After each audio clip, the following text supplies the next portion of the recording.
Last episode, you might remember that this happened. Just a slap on the wrist. And then...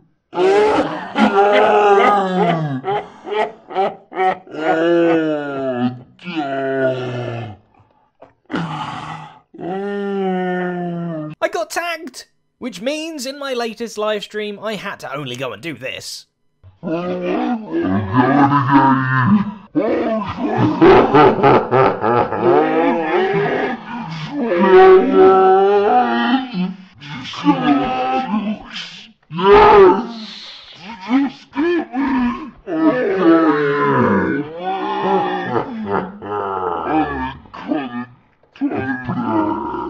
So now, I'm not tagged anymore! Hooray!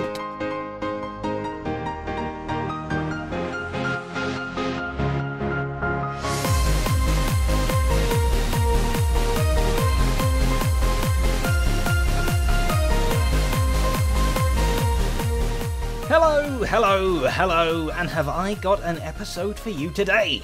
Have I? I actually don't know. I'd assume so, because you're watching it right now. So, hello, you're watching me, Zedaf, here on the Hermitcraft server. I'm here over in my pyramid base, yet again, and we seem to have a little bit of a present right here. I'm hoping it's a present. I'm always looking up, never down, never a pessimist. Dear Hermit, by Cubfan. I'm worried already. Dearest Hermit, how kind. You thought you could escape from the Vectraft to this new world? You thought wrong. You have been banished by the Convex from the main Hermitcraft Isle. You have 1 week to pack up your stuff and get out. Failure to comply will result in prankage on an unprecedented scale. Sincerely, the Convex.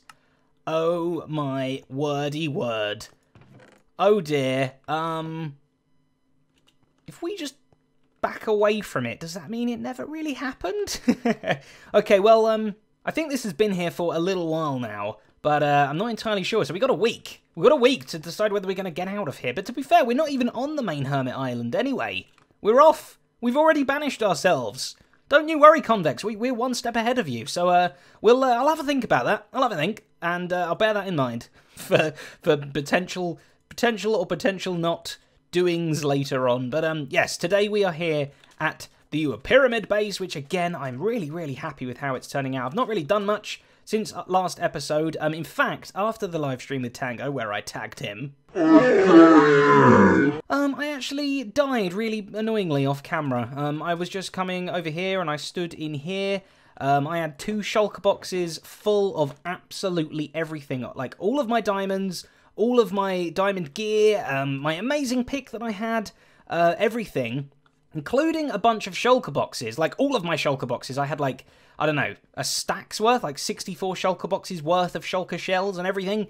And they were all in a shulker box just about here. I was stood about here. The phone went, so I paused the game, or what I thought was pausing the game, and went off to answer the phone. And when I came back, boom.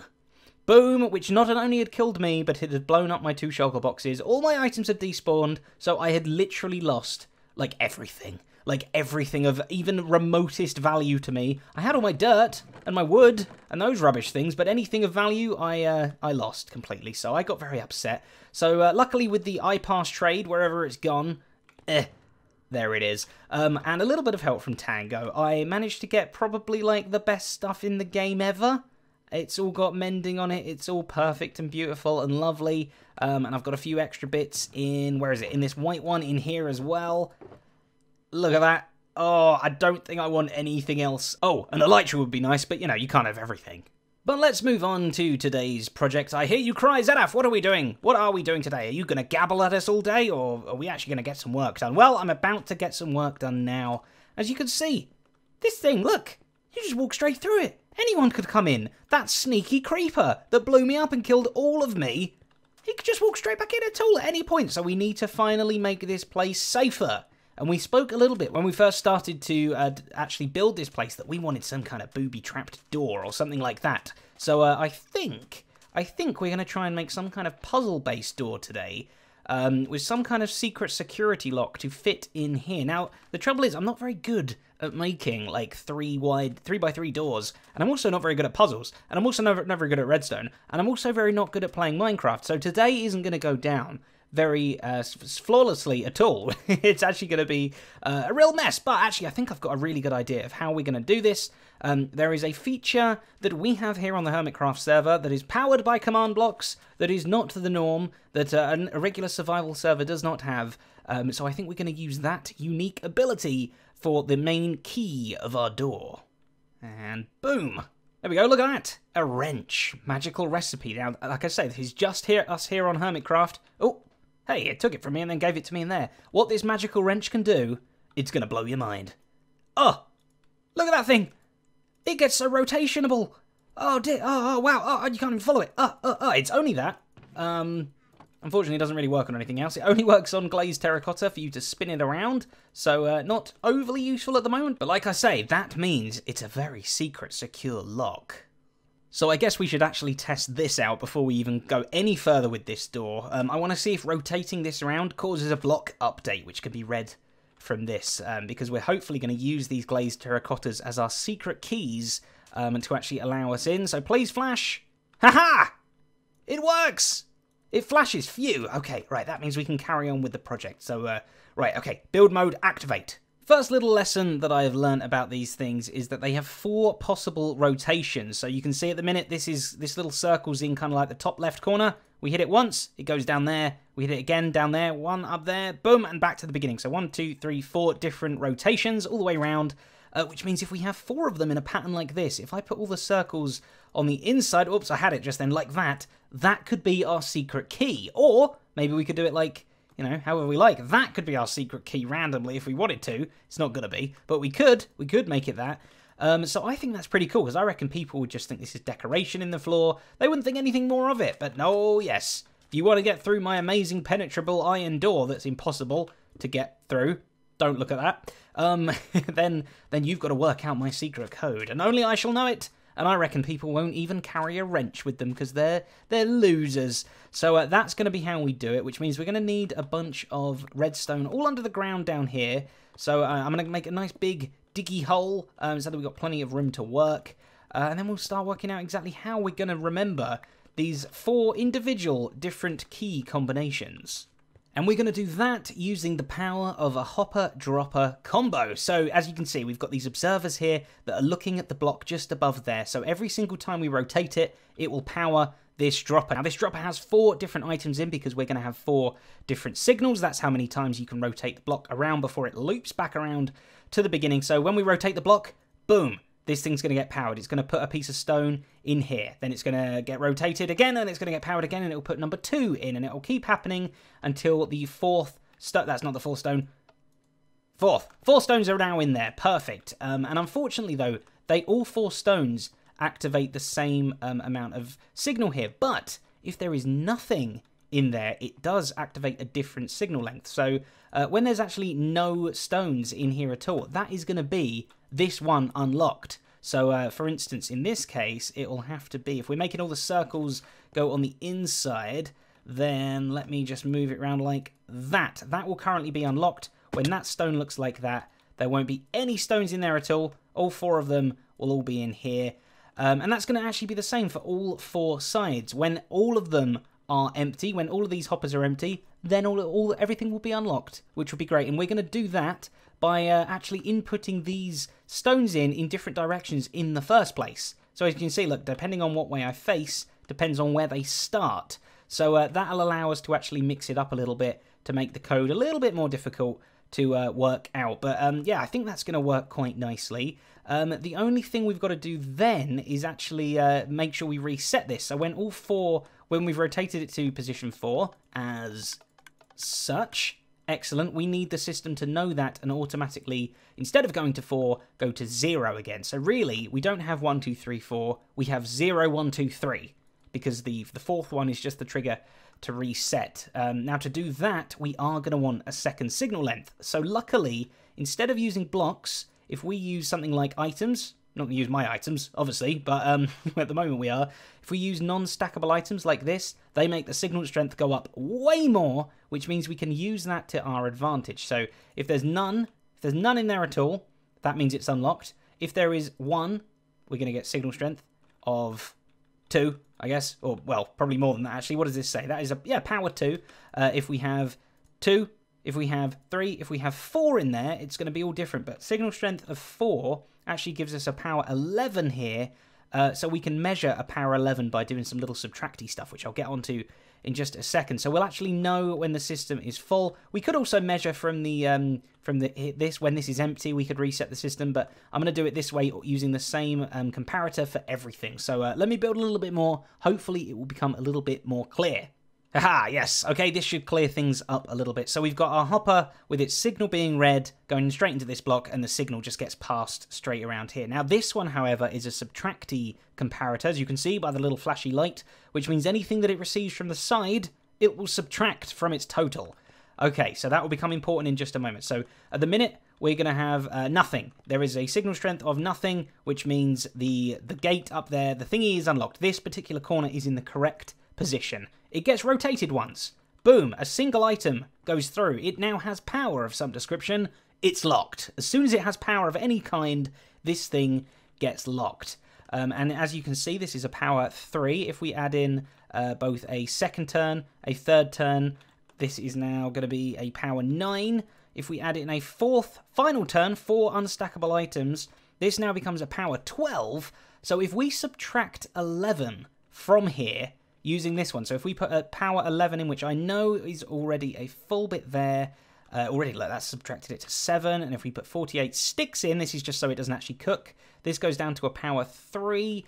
So if we take one of these items out, you'll see, look, this is now off. So we've got 3 different states really. We've got if there's no items in this hopper at all. Oh, meant to click the hopper. No items. This block isn't powered. If we've got 1, 2, or 3 items, the block is powered, so it's locked, but this is also unpowered. And if we get the 4th magic item, this then gets powered, which means we can send this signal to go and turn off this lamp here, which means all the items flow back into the dropper, ready to use, and everything is reset and perfect. So really, that is the magic trick here. The 4th item is in there for a split second, and that just activates this thing to turn off briefly. So we just need to add a little bit of a pathway over to this block, a little bit of a delay, things like that, and then technically this thing works. Whew, that compacted down relatively nicely, I think.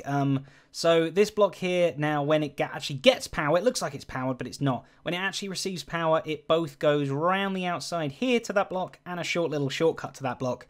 It's basically just 3 repeaters length and 1 repeater length, just to spread out the delay just a little bit, just to elongate it a little. That goes up into this torch over the redstone dust here, which powers the hopper. So we want the hopper powered most of the time, right? Except for when we're refreshing it, which these light up long enough just to refresh that. So we got our 4 wooden shuffles in there. I'm very confused too, by the way. Just you know, bear that in mind. And we've got this block here that we can test it with. So right now, this little redstone lamp is on, which means it is unlocked. Right? The circle is in the bottom left square. That's where we want it to be to keep this thing unlocked. So if we rotate it once, boom, the redstone torch goes off because we're getting some power in here now. There's a shovel in here that's making some power, but not yet enough power to break through into that block. We need a few more items than that yet. So rotate it once more. Haha. Still locked because that torch is off. A little bit more power coming through here now, but still not enough. We're still subtracting more power than we're sending into the system, so no power is getting through to that block just yet. Once more. Haha. There we go. Now we have a little bit more power still. We got 3 shovels in here. Almost the maximum. Almost the maximum. We're going to redo it back once more, and it will go to our unlocked state. Like so. Excellent. Which means, look, everything triggered on there. You saw the torch came back on. Enough power went through here to temporarily unlock the hopper, letting all of the things flow back out. It's as simple as that, people. It's as simple as that. So if we actually look at this thing up the top now, in fact, yeah, I'm going to make this attached to the door, and we're just going to have one of these locks available for the time being. Test that works, see what it looks like from the surface, and then we can add the other 3 and make this thing even more complicated. Okay, circle in the top right. That's where we want it to be unlocked, and the door is unlocked. We rotate it round, it will lock the door, just like magic. We rotate it again, nothing happens. Again, nothing happens. Again, and the door opens. Oh my goodness me, that scared me. That was quite a delay. But I kind of like that there is a delay for the right answer as well, because it just gives you that little bit of fear. Like, if I'd have just sort of spammed this relatively quickly, I might have just kind of been cycling through them. I'd have been like, is that it? No, is that it? No, is that it? Like, oh, okay, door flashed open a little bit like that. But remember, the other 3 are all going to be locking it if they're not right as well. So, yeah, this thing's going to work. Thing's going to work. Okay, I'm going to add the other 3 in, and then we can work out the complicated redstone behind tying all 4 of them together. Other 3 added in. Perfect. Okay, right, let's go down and take a little look. See, a little bit cramped down here now, but I've just basically copied the same thing 3 more times. They've all got the same amount of shovels in, and everything should all be working. So these are our outputs. This torch here, this one here, this one over here, and this one over here. So when they're on, that means everything is unlocked. So I think we're just going to want to make a big AND gate. It might not actually be difficult at all. I've made a little model over here of roughly what we have. So at the minute, they're all unlocked. So I think we just have to connect them all together on the same piece of redstone, like so. And then if we take out a redstone piece of power, boom. No, because we want that to be inverted, don't we? Okay, well, I guess we can just go ahead and invert this signal to be like that. There we go. Now, if we turn any one of these off, hopefully that lamp goes off. Nope. It doesn't. Haha, right. I knew there was something weird about AND gates, that they only kind of work one way. So at the minute we have it when all our lights are on, everything's good, and we want this torch to go on. Let me just add one more, actually, just to get the full effect. So you can't just reverse it at the end like this. Like, this kind of looks right. All those torches on, correct, our torch is on. But if we turn one of these off, the torch is still on because the other 3 are still keeping this line powered. So what you actually need to do is have it the other way round. When all of these torches are off, then your torch will go on. Wait, I'm confusing myself even more now. But basically, what we want to do is put the inverters on these. But because we already have torches here, it kind of already is inverted. So if we go back down, instead of using torches in the first place, instead of using torches out of these blocks, if we just pull with a repeater... I've not got any repeaters. With a repeater straight out of these instead, we connect all of those up with a single redstone line, which we should be able to do quite neatly down this middle area here. Then we hook that up to a torch, which should mean if any one of these goes on, the redstone line will go on, regardless whether it's just 1 or 2 or all 4 of them are connected. Then the redstone torch connected to this line will go off or on. I'm lost again. I'm a little bit confused. If you're following along at home, well done you. You're doing a very good job, because I'm certainly not. But I think that's probably the easiest way of going about it. Oh, no, no, no, no, no. Oh, no. Hold on. No, don't stop it. I didn't know you were that close. Okay, if I hide by a cactus, will they cuddle the cactus instead of me? Is there only the 2 of them? Oh, boy.